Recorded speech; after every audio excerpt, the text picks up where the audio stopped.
Hello and welcome to 3 Minute Gaming. I'm Nathan, and today I'm going to take up this game is worth your time and cash. Today's game is Forgive Me Father. Doom meets Lovecraftian horror with a light upgrade system in this gorgeous boomer shooter. Will you destroy the madness, or will this game just cause you to go insane? Forgive Me Father is a PC-only game that just came out of early access. It costs $19.99 MSRP, and the game will take you about 5 to 9 hours to complete it, more if you choose to replay as the other character. So what exactly is Forgive Me Father? Well, it's a boomer shooter set in a Lovecraftian 1900s universe. You play as one of two characters, set off to uncover the truths of what is going on in this town, which quickly goes from, wow, this place is weird, to horrors from the beyond in true Lovecraftian fashion. Basic gameplay is your traditional move and shoot without needing to reload in the old school variety, requiring fast movement and reaction times, a massive arsenal of different weapons, and a handful of power-ups. Guns come in a wide variety, with the double-barrel shotgun being the usual workhorse of the bunch, but what sets this game apart, aside from its gorgeous visuals, is its upgrade system and powers. Killing enemies grants XP, which can then be used to each character's specific skill tree. As you choose the various upgrade paths, you'll have to do so wisely, as the path you pick cannot be undone and locks you out of any alternative. The most notable of these upgrade your weapons into one of two types: a MacGyver buffed up human version or a cursed Cthulhu version, which often comes with their own sets of pros and cons. Additionally, you gain an assortment of recharging power-ups over the game, which coincides with your madness meter. As you kill enemies and take damage, your madness increases, causing the screen to slowly transition into black and white while you deal more damage and take less. This also charges your various abilities, which are different on each character but range from healing to an AoE stun, temporary invincibility, and so on. The game has 5 acts, each culminating in a boss. Missions themselves are generally fairly short, keeping the levels pacing brisk and fast. And of course, I've got to mention the visuals, which reminded me of Darkest Dungeon with their thick outlines and vivid cell shading. They are standout, and the ludicrous amounts of death animation for the variety of enemies is extra spicy. So overall, this is one of the many new Doom-inspired boomer shooters, with its RPG aspects and art style separating it from the crowd. So what do I like about Forgive Me Father? Well, the controls around movement and shooting feel fantastic, with enemy placement and variety working really well with the movement you've been given. Good feeling shooting is core for these types of games, and Forgive Me Father really nails it. Secondly, I love the idea of upgrading and leveling up in a boomer shooter. It reminds me of the game Project Warlock, which I also loved, and the ability to modify your guns based around your playstyle is a cool one. And lastly, the game just looks incredible, with enemies and characters being the highlight, with the environments and art direction throughout exemplary. When it comes to the bad, the game's balance completely falls off, particularly with regards to ammo drops, as the game becomes incredibly stingy around the third act, and it only gets worse from there. Even with the fully upgraded capacity, I was constantly running out of ammo. Additionally, fully upgraded weapons don't seem to do enough damage, which makes the combat a slog.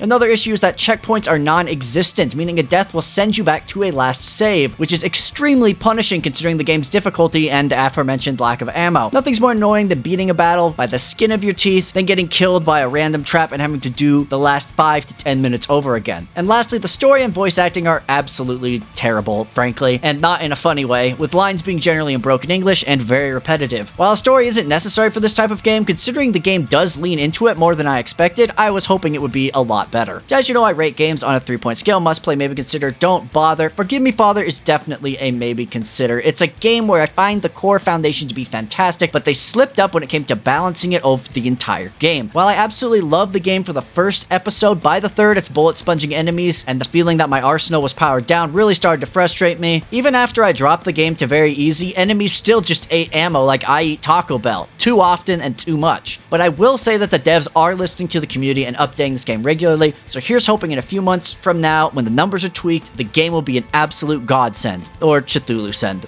Whatever. And that is all I have for you today. Thank you so much for watching. Let me know what you think about Forgive Me Father. But regardless, go out there and enjoy Forgive Me Father.